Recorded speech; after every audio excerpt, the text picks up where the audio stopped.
आजच सबस्क्राईब करा आणि आपल्या आवडत्या मालिकांचा आनंद लुटा।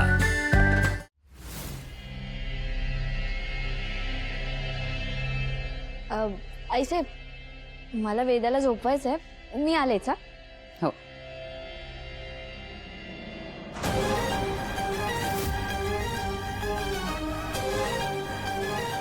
आई मी पण फ्रेश होऊन येतो। हो हां माया, आपण तुझ्या लग्नासाठी जे दागिने घडवून घेतलेले आहेत त्याच्यापैकी कुठला सेट जर का तुला आवडला नसेल तर आधीच सांग, आपण बदलून घेऊ शकतो। नाही नाही मॅडम, मला संपूर्ण ज्वेलरी सेट आवडले। बरं ठीक आहे। नर्मदा, तू जरा जेवणाचं बघ, मी आलेच। हो। आणि हो, ही ठुशी नीट सांभाळून ठेव, इकडे तिकडे विसरू नकोस। हो मॅडम, नीट ठेवते।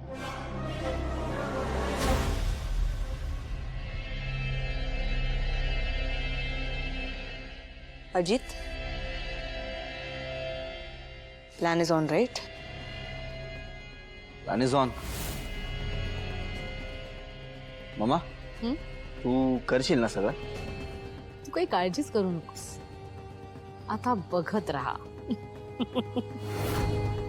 हीच ती वेळ, मीरा वेदाच्या खोलीत गेली आहे। Let's do it. मामा, मग हे शुभ कार्य तुझ्याच हस्ते होऊ दे। नक्की।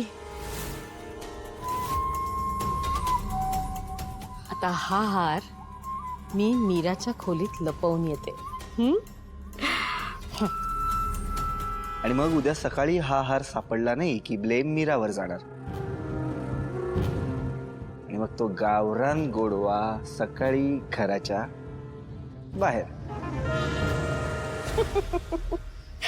आणि तिला घराच्या बाहेर काढण्यासाठी माझा खारीचा वाटा। खारीचा नाही,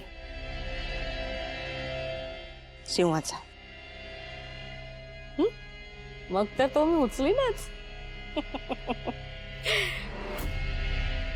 ठीक आहे, मी मीराला बिझी ठेवते। लेट्स गो।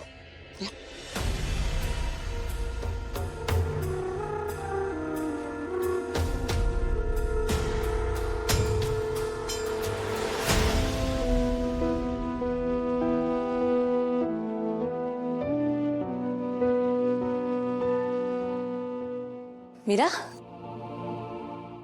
झोपली का घरी?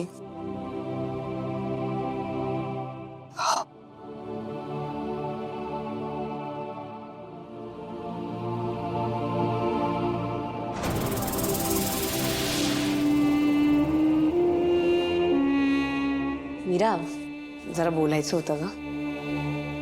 बोला ना। इकडे थँक्यू म्हणायचं होतं ग।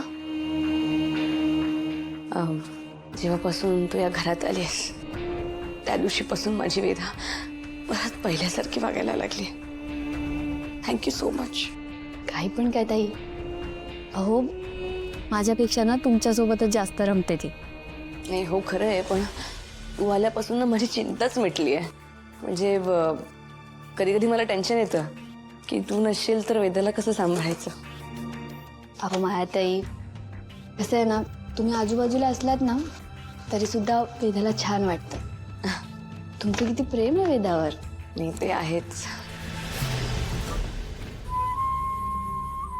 मीरा, मीरा नाहीये।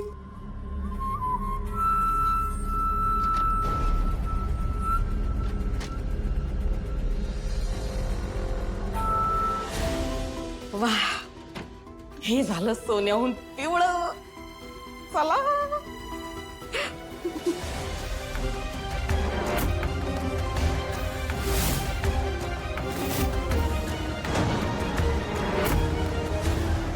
नर्मदा, तू मीराच्या खोलीत काय करतेस? ते आहेच म्हणूनच मला कळत नाहीये ग। म्हणजे माझी वेदा माझ्या डोळ्यासमोर आहे, पण तिला कुठल्या व्यक्तीने त्रास दिलाय हे माझ्या नाही तुझ्या लक्षात आलं। मायाताई, हे बघा, तुम्ही लग्नाच्या गडबडीत आहात ना, त्यामुळे तुमच्याकडनं सुटून गेला असेल। काही हरकत नाही. नाही हो बरोबरच आहे, पण तशी मी या घरची ऑफिशियल सून झाले नाही आहे. एकदा ते झालं ना की वेदाला कोण त्रास देते हे मी नक्कीच शोधून काढेन. माहिती त्या व्यक्तीला ना मोठी शिक्षा झालीच पाहिजे. ऑफकोर्स झालीच पाहिजे. मायाताई, मी तुमच्या सोबत आहे.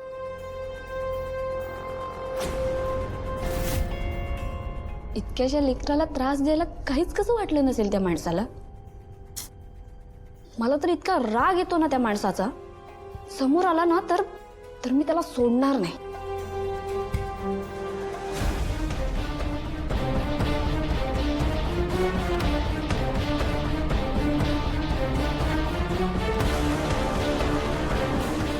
करेक्ट आहे, पण त्यासाठी आधी माझं आणि अथर्वचं लग्न पार पडलं पाहिजे.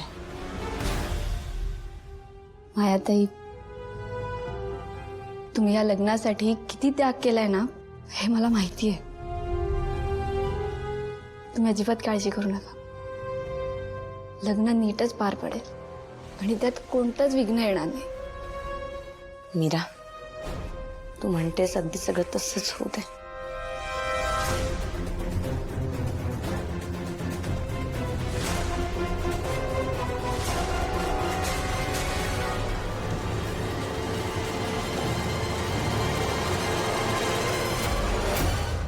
मी काय विचारते तुला, तुझं मीराच्या खोलीत काय काम आहे?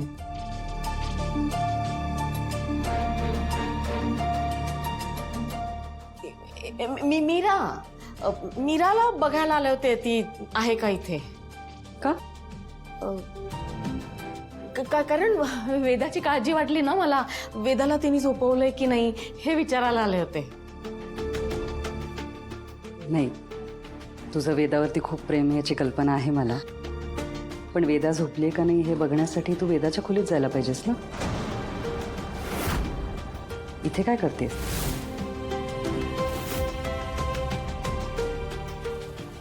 झोपमोड झाली असते ना वेदाची, म्हणून इथे आले. तर मीराची पण झोपमोड आणि त्या दोघींमुळे माझी पण झोपमोड. काय बोलतेस तुझं तुला कळतंय का? खर तर माझं चुकलंय. मला खरं तर वेदाच्या खोलीत जायला हवं होतं. चुकून इकडे आले मी. चुकलंच ना जरा. असू दे, बघते मीरा कुठे आहे. आले हा.